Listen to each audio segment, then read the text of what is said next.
Greetings, friends of the universe. Today I'm going to share with you the story of Jane Egan and her astral travel to the city of Atlantis. Jane Egan experienced many astral projections in which she visited a Pleiadian mothership. In this Pleiadian mothership, she was shown a visual holographic theater which showed her the complete story of the city of Atlantis. How this great city was built as a Pleiadian colony, and how spiritually and technologically advanced people of Atlantis actually were. Here is her story.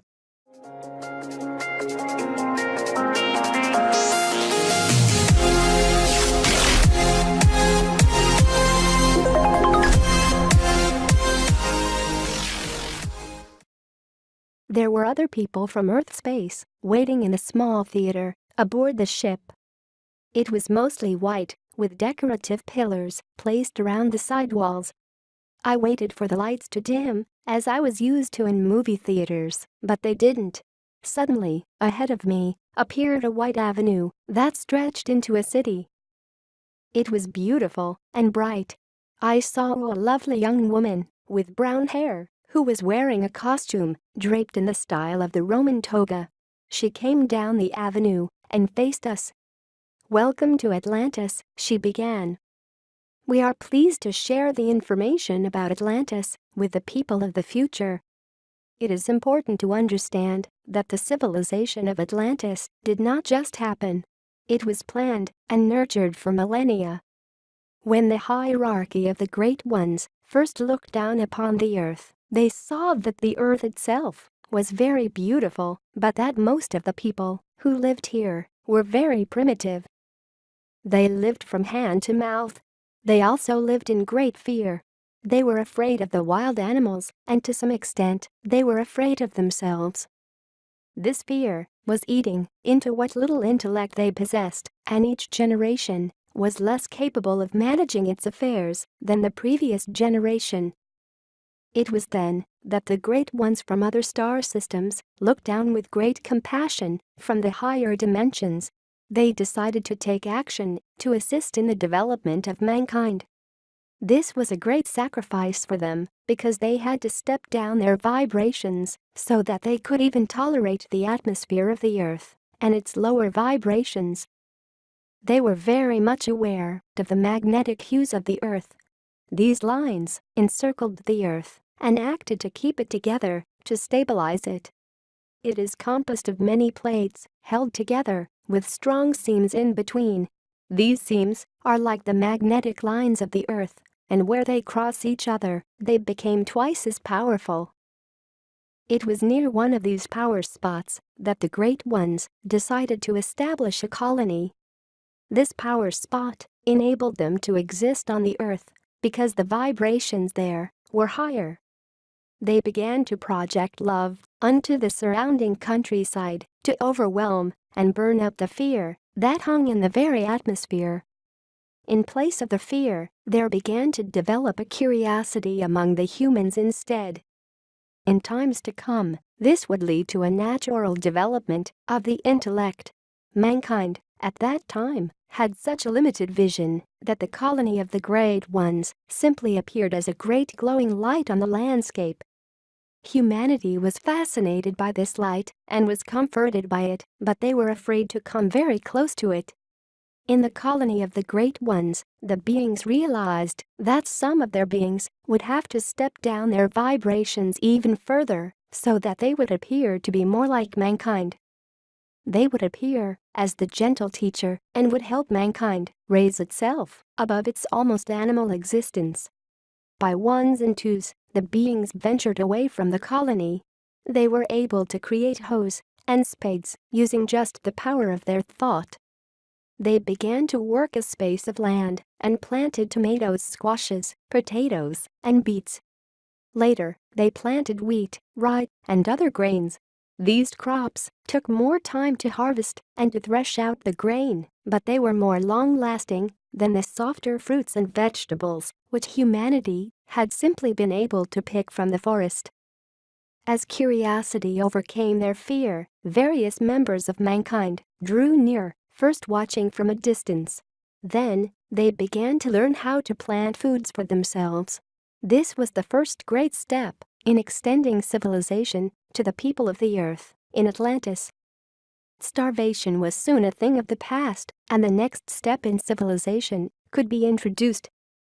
As our guide explained these developments, we were seeing the landscape change from a tangled jungle to a patchwork of pleasant gardens and farms with round houses, often made of mud and topped with hats of grass. As one man developed a surplus from his garden, he learned to barter with his neighbor.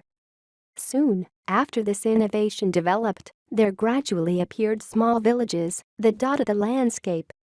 The Great Ones had been holding a pattern of love and beauty and projecting it to the earth in an ever-widening circle. However, although mankind had become more peaceful and settled, their intellect had not developed to the same degree. After much discussion, the Great Ones decided to try an experiment to raise the intellect of mankind. Some of the genes of the Great Ones would be donated and integrated into mankind. Mankind was surveyed, and some of the most intelligent of the females were identified. Their confidence was cultivated by some of the males of the Great Ones. This included teaching the women to raise their expectations for their children to have a better life. It was only then, and with their full consent and understanding, that these women were impregnated by the males of the Great Ones. The males then agreed to remain on Earth, to become husbands to the women and the teachers of their offspring. This would be a great sacrifice because most of them relinquished the right to return to the original colony. These men were given great respect and honor because of their decision to remain on Earth, to become husbands to the women who would become the mothers of their children. They were reminded, in making this decision, you will become fully human. You will be subject to the normal human process of aging. You will relinquish the privilege of rejuvenation of the body that has been available to all here in the colony of love and light. In addition, you will have to allow your bodies to die. Your soul will pass over onto the realms of spirit, where we will welcome you back most heartily. However, you must then be born into human bodies again. Much of the memory of your existence in the realm of spirit will be erased when you are born again on Earth. You will be allowed to keep vague memories of your former existence for a few short years, but as you get the ability to run and play, you will have to surrender even these memories so that your human playmates can accept you as one of them as you grow to maturity. Some things you will be allowed to keep even as an Earthling. You will have a hunger for learning. You will have a great curiosity about everything that you see. You will be taught by your brothers and sisters of the colony of love and light who still remain here, sustaining the power of love and light. Sometimes this teaching will be done on the inner levels or in dreams. At other times, you will be taught by someone who suddenly appears and may seem to be another human like yourself. They will be there to teach both you and your fellow humans at the same time. You will quickly be able to help in the uplifting of humanity. It will sometimes be difficult for you because those who study and struggle with you will be discouraged at how quickly you learn from the teacher compared to how long it takes them to comprehend the same information. You may find envy and jealousy projected at you. Do not lash out, but treat all persons with kindness and understanding. Help those who are not able to grasp the information as quickly as you can. In your life upon the earth, you are to become a model of manhood, strong but protective. You will be respected by your sons and be an inspiration to your daughters. Later, when they are old enough to comprehend, you can tell them of your journey from the stars to live on planet Earth. Then it will be time to take your places as the teachers of others of mankind, ever inspiring, gently guiding, and teaching them to restrain their baser instincts. As they strive for a finer quality of life, begin to teach them the crafts of creating useful and decorative items. Then teach the arts of creating objects of beauty and inspiration, and teach them the harmony of music and singing, and the joy and upliftment of dance. Because of this, they will raise their eyes to the heavens to wonder about the lives of the great ones, which they will then be able to sense. Educate them as to the possibilities, the wonderful possibilities enjoyed by the great ones, which can also become available to whomever of mankind wishes to attain the mastery of them.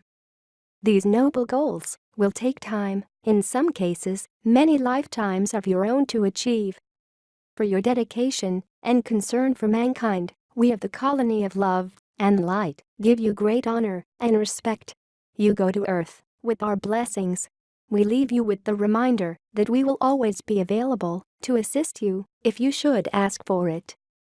In the asking for assistance, you will be able to convey to mankind that we are also available to help any and all of them who seek our assistance, but that it must be their decision. Now, go down to earth, and may your forthcoming amnesia, memory loss, be blessed with aspirations to return to us intact, unblemished by the scars of earth. So saying, the honored ones departed for many lifetimes upon the earth. They have been the real civilization makers.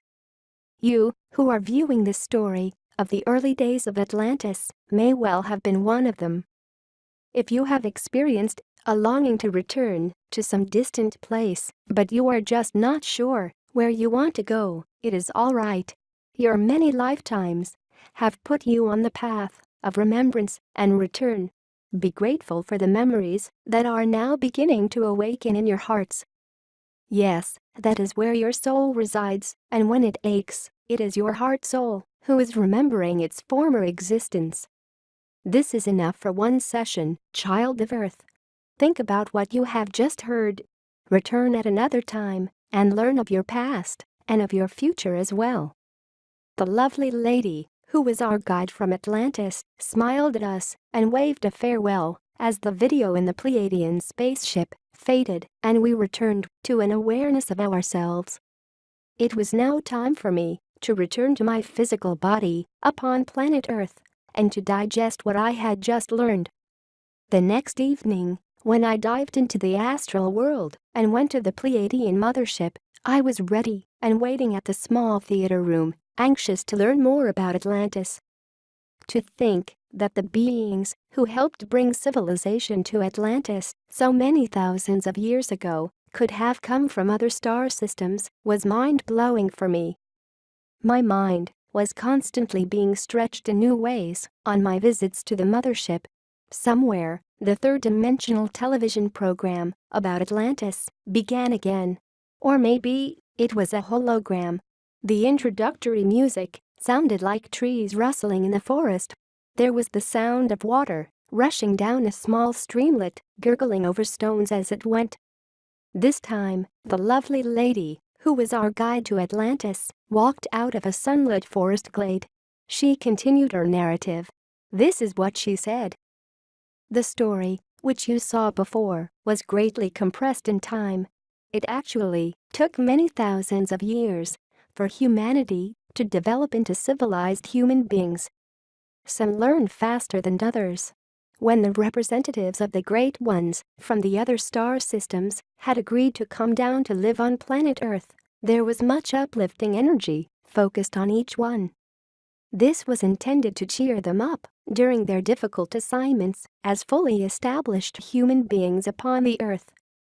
During their first few lifetimes, these special representatives did not remember any of their previous experiences in the Colony of Love and Light. Before they incarnated on planet Earth, they had agreed that this kind of amnesia was necessary for them to integrate into the general population. The most notable thing about all of them was their hunger for knowledge. Through the help of the great ones from the stars, they were given the inspiration of creating a method of writing. The new humanity that emerged was overjoyed at this newfound ability. They began working to create books filled to the brim with information of the culture they formed themselves in.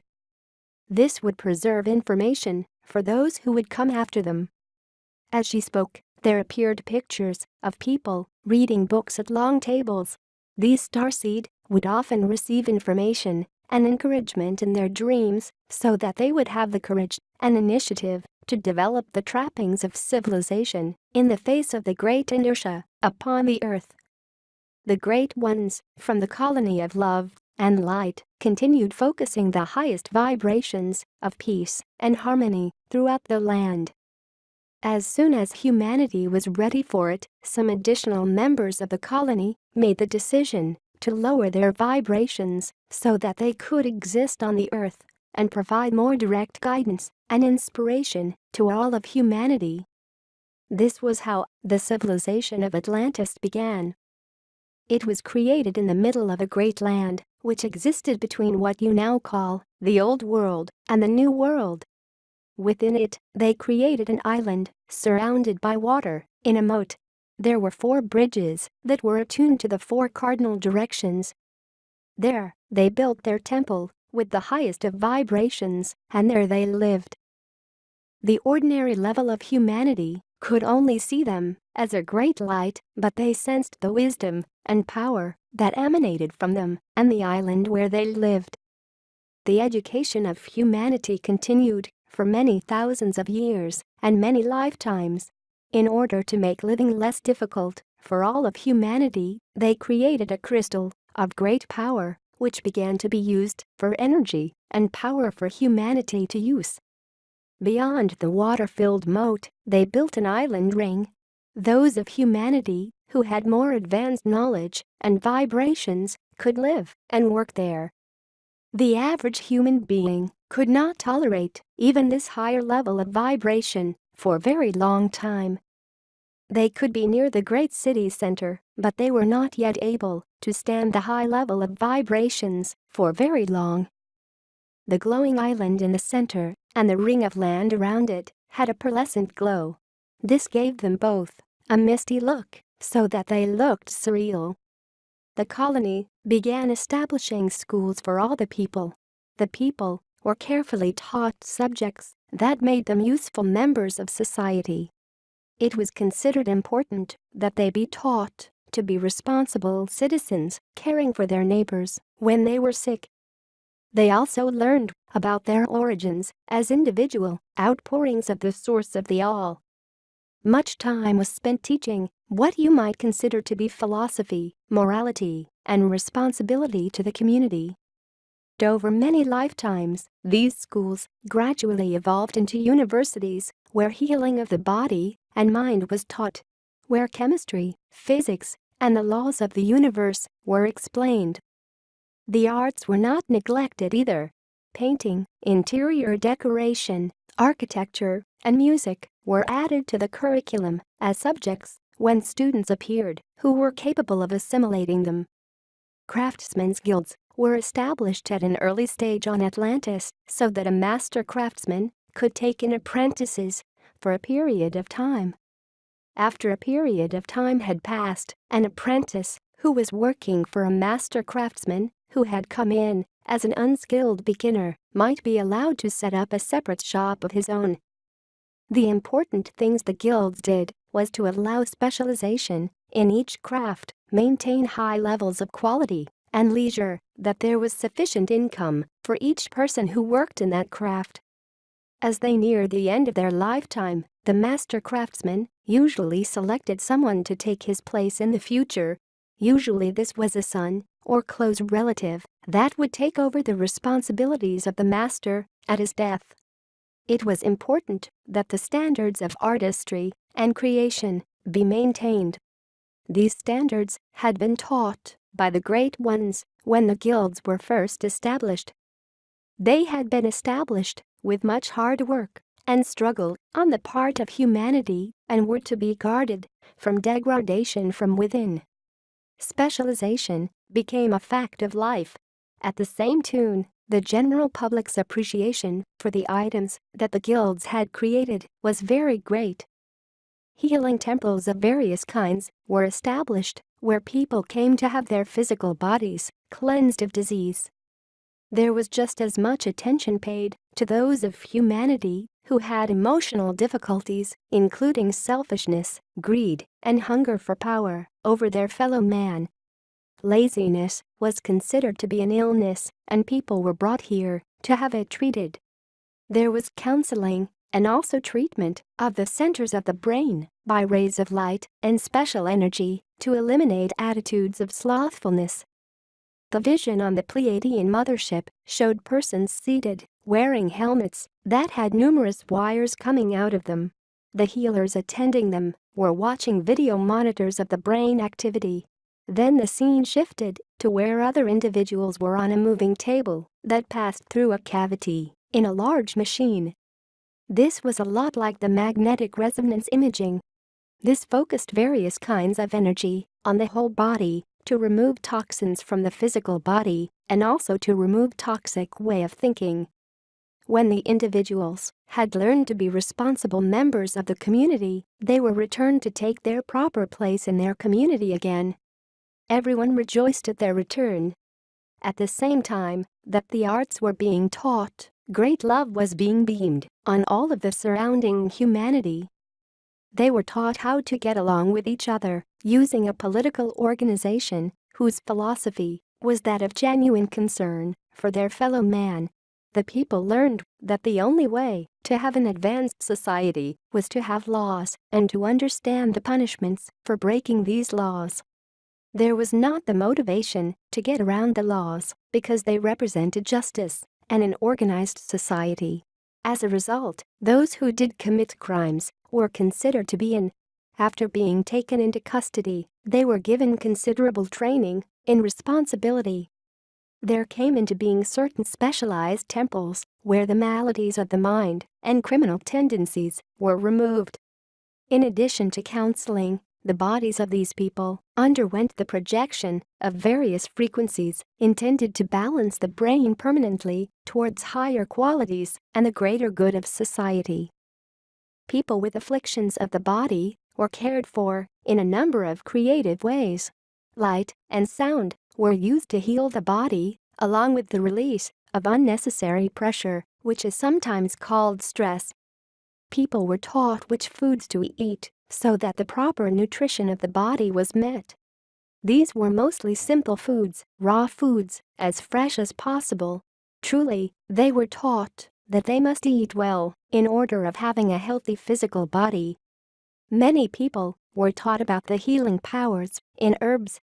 They were sent back to their homes to teach others that everything that grew around them had a purpose. Often, a healing purpose could be discovered in some unlovely but very useful plants previously thought of as weeds. This is the only time that people taught each other without constant monitoring by the great ones. The plants themselves would teach the student of the lore of plants. The method either worked or it didn't. It either made them better or it made them worse. The plants were excellent teachers in their own right. The holographic vision on the Pleiadian mothership showed open shelters which had bundles of plants tied on strings and hanging from the rafters to dry in the open air. A woman walked among them, checking to see how the drying process was proceeding. The great ones sometimes shared information about the rejuvenation of the physical body. Many people were fair to look upon because the healers were able to bring out the best appearance in everyone. When they were healed of physical problems, people took their rightful places in a productive society again. Because of all these teachings, peace reigned on Atlantis for thousands of years. Emissaries from many lands on the earth came to study the methods used on Atlantis. Atlantis was considered by some of the civilizations on other planets among the stars to be a golden land. For this reason, even representatives from other planets in other star systems who arrived in lighter-than-air craft visited Atlantis to study the social experiment. They all returned to their home with ideas to be incorporated into their own cultures. The woman in the toga shifted our attention to a beautiful pink limestone building in the distance. The whole concept of architecture was planned to help harmonize the body. Round buildings work best for this, as energy does not get stuck in the corners of a room. Even in your society of today, governments have not forgotten this concept, and their highest assembly halls in the land are usually round. This concept is also still held by some of the native cultures as well in building their dwellings and community halls. A building that is useful should be beautiful as well. With the power crystal in operation, governing the weather, most of the continent of Atlantis was in a temperate climate. Therefore, many of the buildings were painted white or pastel colors to reflect the heat of the sun during the day. Some of them had a gold trim painted at the roofline. I wanted to see more about the legendary continent of Atlantis. I had seen the first panes of its story about its rise to glory, but I had needed some time to digest the information about that society called Atlantis, which reached such heights of peace and technology. Only now are there larger segments of our present society on Earth who are beginning to think about the potential of Atlantis as a historical fact. Many years ago, Atlantis was thought to be just a charming fable, a legend, lost in the mists of time. Edgar Cayce, the 20th century visionary, did as much to break through our consciousness as to the reality of Atlantis. His readings contain many references to people who once lived in Atlantis. He even refers to a lifetime of his own as the high priest, Ra-Ta, who lived his final years in Egypt after the fall of Atlantis. It was in 1934 that Cayce made his famous prediction. He said, "In 1958, Atlantis shall begin to rise again." There are interesting tidbits in the newspapers now and then about domed buildings being seen in the clear waters off the shores of Bimini. Other news items say divers have seen evidence of great stone roads that may extend for miles on the ocean floor in the same area. As for me, I have a strong affinity for Atlantis.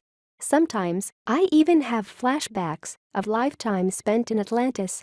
I believe that I worked in the healing temples there during several of my past lifetimes.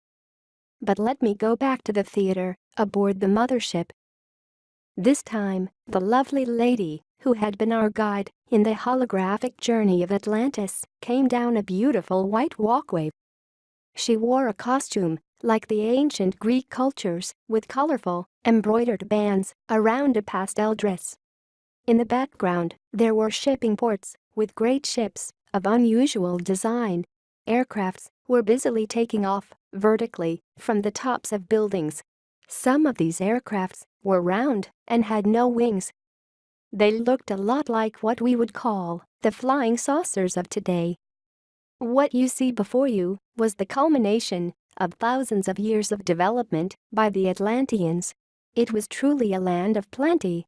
They had mastered the control of weather. Because of this, most of the land was in a temperate zone. Therefore, 2 crops a year could be grown, and there was no cause for any famine in the land. There was time for leisure, and so many of the arts flourished. Books of great literary merit and important philosophy abounded. There were paintings in all public buildings and many in private homes. Drama, theater, comedy, and song and dance flourished as well. You may think these last things might be frivolous. The various dramas depicted both the past history of Atlantis and how different people had learned to become finer human beings, more spiritually developed. Comedy offers the healing balm of laughter, which is always welcome and lightens people's hearts. The dance and its movement involved people in the physical expression of the spiritual evolvement. Many festivals made use of dance and included many of the city's population in the dance and the costumes. For a moment in time, they could transcend being an ordinary person. They could become someone far more spiritual. The great ones who had come to the earth so many years ago still lived in the central colony of Atlantis. They were pleased at the development of humanity. Many more of the people could approach this island and its crystal core of power for the whole land without any ill effects. As they developed and were able to participate, the Great Ones welcomed them. However, there were some human beings who found that the peace and tranquility which existed over Atlantis didn't offer enough of a challenge for them. They felt that the average person took them for granted. They didn't feel that they were appreciated for their great power and knowledge that they had studied so long and hard to achieve. They wanted something more. They wanted power, she said. As we heard this, the usually benign sky over Atlantis faded into a dull, gray one, as if it was a storm warning. They had achieved a high state of scientific knowledge, but there were those among the scientists and engineers who believed that they were not being accorded the respect that they deserved because of their great knowledge. There were others who understood where everyone fitted in the scheme of things in the peaceful society of Atlantis. They were called the followers of the Law of One, representing society's interconnectedness. They tried to explain this to the disgruntled scientists. Their arguments fell on deaf ears. These power-hungry scientists positioned themselves for the control of the weather and the magnetism of the Earth. These were followers of Belial. Their fellow scientists begged them to leave well enough alone, but to no avail. Some of the scientists of the Law of One understood the implications of what the scientists who had become drunk with power might do. They decided that the only thing to do was to assemble their families and quietly form a number of groups of artisans, scientists, and educators. These groups would become colonies in far-off lands. They planned to migrate to other lands before the elaborate tinkering with the controls of the Great Crystal caused havoc in the land of Atlantis. There were other problems that these scientists had created in their relations with a civilization on the other side of the planet called Lemuria. One by one, each group of colonists left quietly at night. One group secretly headed for Egypt. In order to avoid discovery, as they traveled at night, they used oars and muscle power rather than the power emanating from the great power crystal of Atlantis. Their voyage took several weeks, what with the necessity for traveling at night. Edgar Cayce, in his incarnation as Ra-Ta, and his group reached Egypt just before the great tidal wave from the sinking of Atlantis came washing back up the Nile River. They brought the seeds of a great civilization to Egypt, which we have records of to this day. Some of the other groups reached the safety of other lands, but many did not. Edgar Cayce reported about this on his past life as Ra-Ta in Egypt in his readings about Atlantis. This accounts for many of the similarities in pyramids and other artifacts found in the lands on both sides of the Atlantic, the Yucatan, Egypt, and the civilization known as Angkor Wat. They all had their roots in Atlantis. This also became the time known as Noah and the Flood. These waters roared around the earth and washed away much of the history of the civilization called Atlantis.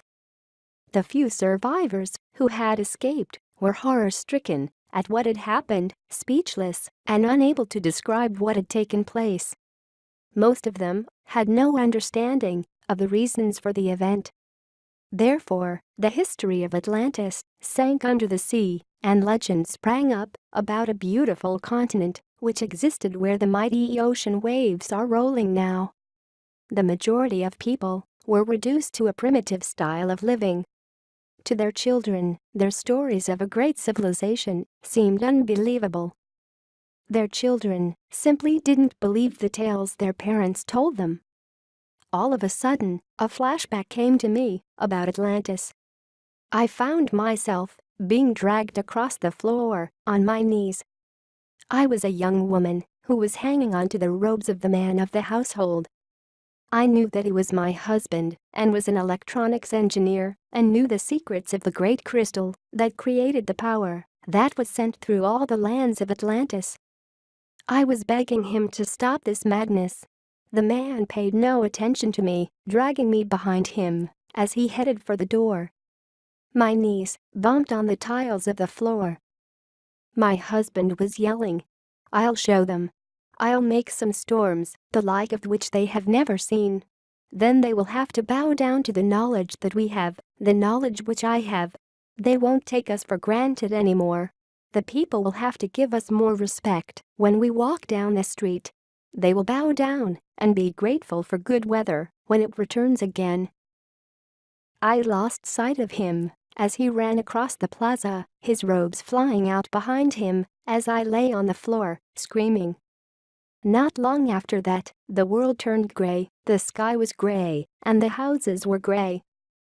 I heard people screaming as a great wall of gray water and mud loomed over us all. I was gasping for breath. I was overwhelmed by a huge mudslide. The land had turned to soft plastic before the sea covered it all over. I made the transition into spirit with great sadness, knowing how much we had all lost. I have met this man again in this lifetime. Once again, he is master of electronics and of crystals.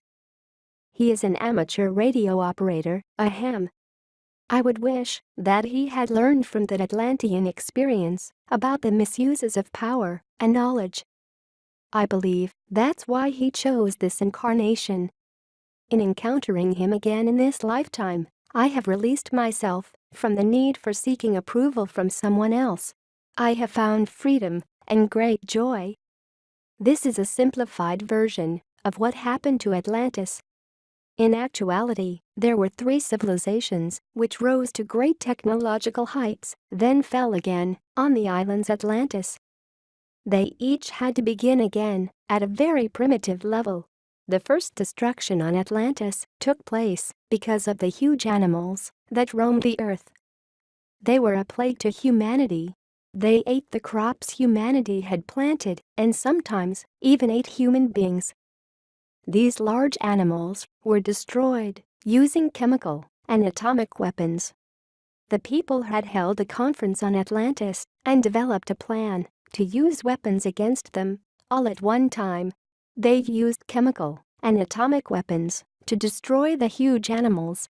However, this calculated destruction actually set in motion the first breakup of Atlantis into separate islands, and the first civilization of Atlantis was broken up as well. Later, Atlantis rose again to great spiritual and technological heights. There are those who say now that we are the new Atlanteans. We have come back to build a new Atlantis, a great new civilization. It remains to be seen if we can learn to live in harmony and avoid the mistakes of the previous civilizations of Atlantis. Thank you for watching. Please give us a like and join our spiritual kingdom by clicking the subscribe button.